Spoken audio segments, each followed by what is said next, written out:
Tonight on NBC 24 News at 5. Caught on camera, thieves stealing from a local child care center. Life's better here. Our summer tour stops in Waterville tonight. NBC 24's Kim DeGiulio is live straight ahead. It looks like for the rest of tonight, we stay pretty quiet. A big change from last evening, right? As we head into the day tomorrow, though, things could get a bit loud again. We'll talk about that in the forecast coming up.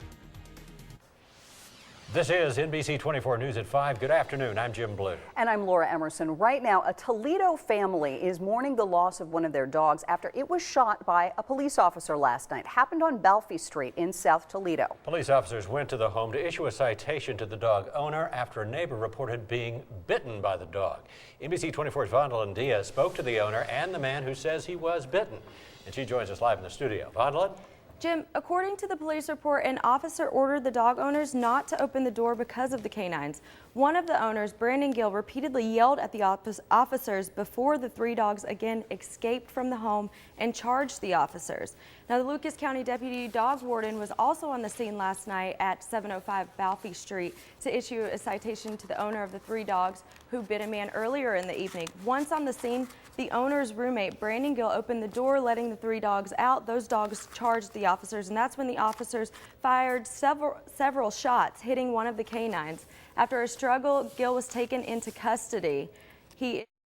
Next thing you know, the dog's just coming up at me and jumps up at my face. I put my arm up right here. The dog grabbed a hold of my forearm and was just like lunging back, trying to pretty much just tear the flesh off my arm. The dog received 3 wounds.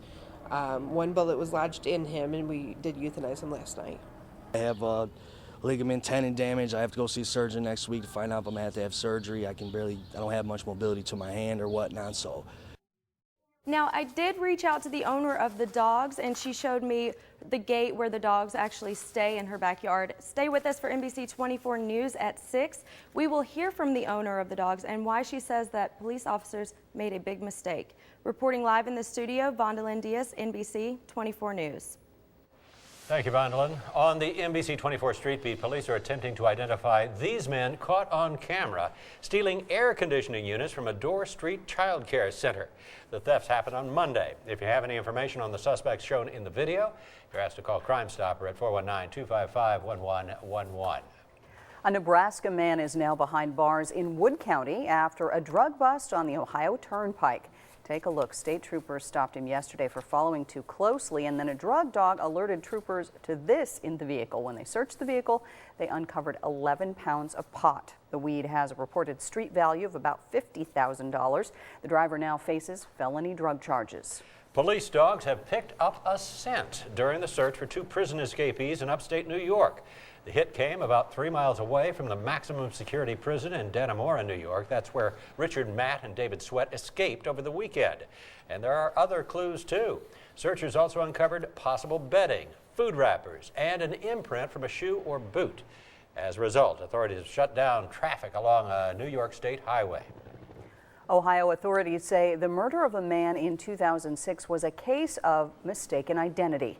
The news comes as a Geauga County grand jury indicted 3 men for the killing of 31-year-old Daniel Ott. Authorities say one of the men put out a hit on Dan Ott, but another one of the suspects mistakenly went to the house of Daniel Ott instead, killing the wrong man. They say a third man funded the hit. All 3 face charges of aggravated murder. New at 5, the Cleveland Cavaliers tonight look to take a commanding lead in the NBA Finals. Tip-off for Game 4 against the Golden State Warriors is set for shortly after 9 p.m. NBC 24 Sports Director Kirk Narotsky is in Cleveland and brings us this preview of tonight's matchup. We're about 4 hours away from tip-off here inside Quicken Loans Arena, and the anticipation is one that can't be matched. Right now, the Cleveland Cavaliers have all the momentum. A series advantage and a win tonight would give them a 3-1 advantage heading back to Oakland. But we don't want to get too far ahead of ourselves. Matthew Dellavedova has been doing an excellent job shutting down league MVP Steph Curry. And if you ask the man he replaced, Kyrie Irving, he's not surprised one bit. First time I went to Vegas, first time I played against him, he commanded my respect. And, you know, whether that be in a pickup game or us playing, you know, a scrimmage in practice, it was going to be hard fought, and I knew exactly what I was getting myself into. So once you step into that, I want to call it a ring with Deli, you better be ready to rumble. So, for anyone that's ready to go, he's ready to go all the time. We'll have much more on tonight's huge Game 4 matchup coming up at 6 o'clock. For now, in Cleveland, I'm Kirk Narotsky, NBC 24. Thank you, Kirk. Just about everywhere you turn in Cleveland, there are reminders that the Cavaliers have finally had a very special season. The Rock and Roll Hall of Fame usually spotlights musicians, of course, but there's now a display featuring the Cavs. The museum has installed a life-size poster of hometown hero LeBron James, along with an exhibit called Cleveland Rocks. In nearby Medina Township, there's a huge sign of support for the Cavaliers. The owners of a barn have put up gigantic letters. That's apparently other video that says "Go Cavs." Well, we have some exciting news from Central Catholic High School tonight. Yeah, this morning it was announced that the three-time state champion Irish football team will be featured on ESPNU in August. This is all part of the ESPN High School Kickoff Classic. The Central Catholic game will be one of 10 games that will showcase 20 top high school teams in the U.S. The August 29th game will air live at 4 p.m. from Central's Gallagher Stadium. NBC 24 is on the road again tonight. Our Life's Better Here summer tour has rolled into Waterville. NBC 24's Kim DeGiulio is live in Waterville with a look at what she has in store for us in the next 90 minutes. Kim? That's right. Tonight is all about Waterville. So if you're from here, you're going to get the chance to see some of your favorite hometown places featured right here on NBC 24. But if you're not from Waterville, then you're going to want to stick around and keep watching, because I'm going to show you why you need to visit this lovely town and, of course, why life's better here. Coming up in the next couple of minutes, we've got Life Tastes Better here, where I'm going to take you to a local restaurant where they're cooking up that famous white chicken chili and some New England clam chowder, and it is delicious. And then coming up in the 6 o'clock hour, we've got the Life's Better Here segment, where I'm going to take you to an art studio where they make something right here that's sold all over the country and even to some places around the world. You don't want to miss it. We've got a very exciting night right here in Waterville. Reporting live in Waterville, this is Kim DeGiulio, NBC 24. Jim, Laura. All right, Kim, thanks so much. Well, it's certainly quieter this afternoon than it was last evening with the heavy rain and wind and thunder and lightning. Are we looking at any more of that, Norm? Maybe for some. As we go farther in our viewing area southward, it looks like that front that triggered all the showers and storms yesterday pushed right down to about the Findlay area. That's all the farther south it got, so it's very warm to the south, not as warm to the north. So where those two air masses are sitting beside each other, we could see an isolated shower or storm as we go into parts of our evening. Over on Sky Tracker radar, you can see there's nothing going on right now in northwest Ohio or southeast Michigan. Back over parts of northern Indiana and southwest Michigan, we've been watching some thunderstorms bubble up out that direction. We'll continue to monitor the southern half of our viewing area for any additional development here as we go through the evening.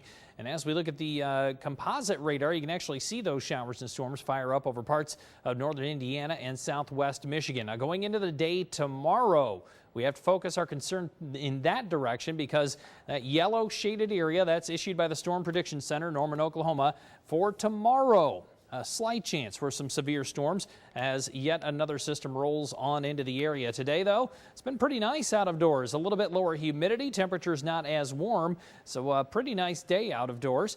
And you can see here as we come over to some of the rainfall from this morning, just a spattering here and there, nothing all that exciting.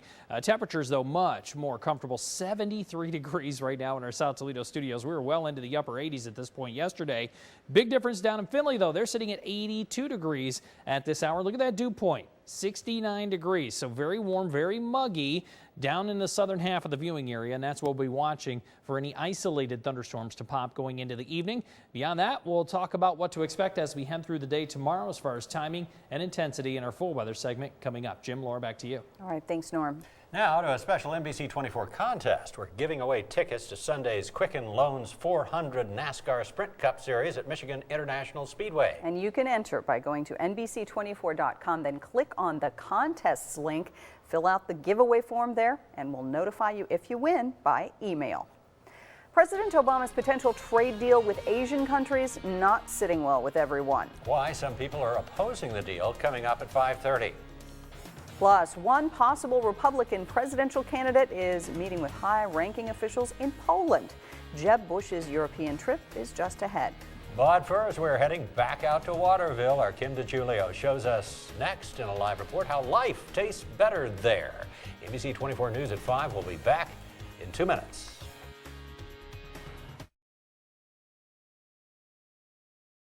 Not only is life better here in Northwest Ohio, it also tastes better.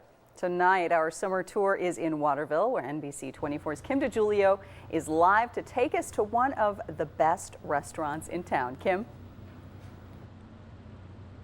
That's right, Laura. The best restaurant that I visited recently was Chowders and More. Now, I got to tell you, when I first walked in, I felt like I was immediately on vacation, somewhere like Key West. But then I'm trying the clam chowder, and I'm thinking I have to be in New England. But the best part is that it's just right down the street. Life's better here. We're headed to Waterville, Ohio. Our next having me, can't wait to come back. And like I said, I just love the place, so well done, both of you. Thank you. Thank you. And don't forget to visit my Facebook page to vote for your favorite local dishes for Life Tastes Better here.